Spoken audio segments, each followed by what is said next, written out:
இல்லையா, தாகம் தீர்க்க தண்ணீர் வேண்டும் ஐயா. தாமிரபரணி ஆறு முடிவடைகிற ஒரு கிராமம் எங்க கிராமத்துலதான். ஆனா அப்படிப்பட்ட கிராமத்துல பல வருடங்களா எங்க மக்கள் இந்த குடிநீர் பிரச்சனையினால அதிகமாக நாங்க பாதிக்கப்பட்டு இருக்கோம். ஜல்ஜீவன் திட்டம்னு ஒண்ணு போட்டாங்க. அந்த பைப்ல காத்து தான் வருவதே தவிர தண்ணி வர காணும். இந்த அவல நிலை எந்த ஊருக்காவது வருமா? 40 நாளைக்கு ஒரு நேரம் தண்ணி வந்தா நீங்க முதல்ல அப்படி குடிப்பீங்களா? இப்படியே நாங்க வாழ்ந்தா செத்துருவோம். குடிக்க தண்ணீர் இல்லை. தூத்துக்குடி மாவட்டம் புன்னக்காயல் மீனவ கிராம மக்களின் ஆதங்க குரல்தான் இவை. குடிநீர் எங்கள் உரிமை, தர வேண்டியது அரசு கடமை.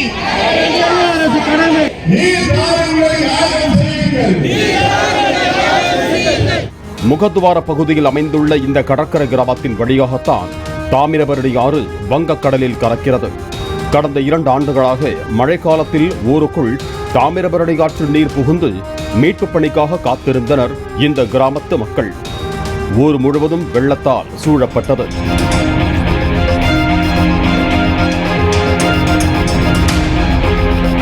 இன்று குடிக்க நல்ல தண்ணீர் இல்லை என்று சர்வ கட்சியினர் ஆதரவுடன் பெருந்திரளாக போராட்டத்தை முன்னெடுக்கும் நிலைக்கு தள்ளப்பட்டிருக்கிறார்கள். நிரந்தரமாக தங்கள் ஊருக்கு குடிநீர் தேவையை பூர்த்தி செய்யக்கூடிய திட்டம் வேண்டும் என்பதே இந்த கிராமத்து மக்களின் கோரிக்கை. ஜல்ஜீவன் திட்டம்னு ஒண்ணு போட்டாங்க. அந்த பைப்ல காத்து தான் வருவதே தவிர தண்ணி வர காணும். இந்த அவல நிலை எந்த ஊருக்காவது வருமா? 40 நாளைக்கு ஒரு நேரம் தண்ணி வந்தா நீங்க முதல்ல அப்படி குடிப்பீங்களா? எவ்வளவு காலம் தான் நாங்க போராடுறது? 100 ஆண்டு காலமாக நாங்க போராடிக்கிட்டு இருக்கோம். 10 கிலோமீட்டர்லாம் இருக்கு தண்ணி. இந்த தண்ணியை இந்த அரசாங்கம் கொண்டு வர முடியலன்னா இது என்ன அரசாங்கம்? அடுத்தாப்புல எலெக்ஷன் வரத்தான் போது நாங்க எப்பவும் கண்ணை மூடி இருக்க மாட்டோம். ஒரு நாள் கண்ணை திறப்போம். இப்படியே நாங்க வாழ்ந்தா செத்துருவோம். நீங்க கொஞ்சம் கண் நோக்கி பாருங்க. இங்கு எம்பி கனிமொழி, எம்எல்ஏ மீன்வளத்துறை அமைச்சர் அனிதா ராதாகிருஷ்ணன். அப்படி இருந்துமா குடிநீர் பிரச்சனைக்கு தீர்வு கிடைக்கவில்லை என்று கேள்வி எழலாம். குடிநீர் வருகிறது. 25 முதல் 40 நாட்களுக்கு ஒருமுறை, அதுவும் தெருவில் உள்ள குடிநீர் குழாய்களில் மட்டுமே என்கிறார்கள் கிராமத்து பெண்கள். பணங்காசு சொத்து சோகம் கேட்க இல்லையா, தாகம் தீர்க்க தண்ணீர் வேண்டும் ஐயா.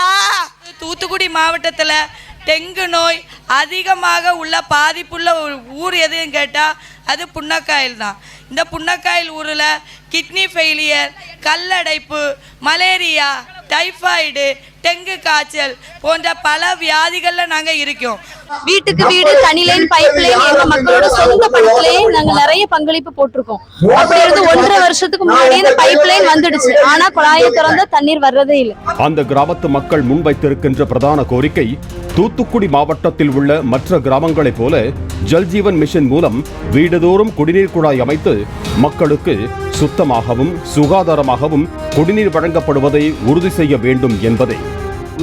புன்னக்காயல் குடிநீர் திட்டம் கொண்டு வந்து எந்த ஊருக்கும் கொடுக்காம புன்னக்காயலுக்கு மட்டுமே அந்த கொண்டு வந்து நிறைவேற்றக்கூடிய ஒரு திட்டமாக அரசு அறிவிக்க வேண்டும். அதுக்கு எத்தனை கோடி செலவாகினாலும் பரவாயில்லை என்று ஒரு ஆய்வு செய்து உடனடியாக அறிவிக்க வேண்டும்.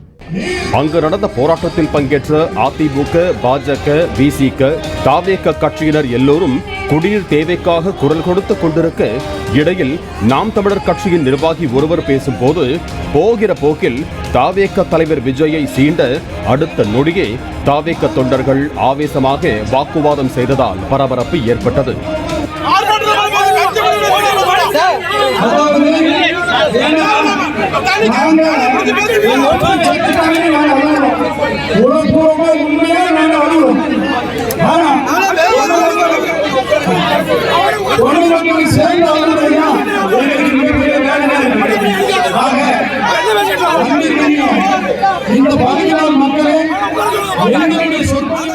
ஊர் நிர்வாகம் தலையிட்டு குடிநீர் பிரச்சனையை பற்றி மட்டும் பேசுங்கள் என்று கண்டிப்புடன் கூறினர்.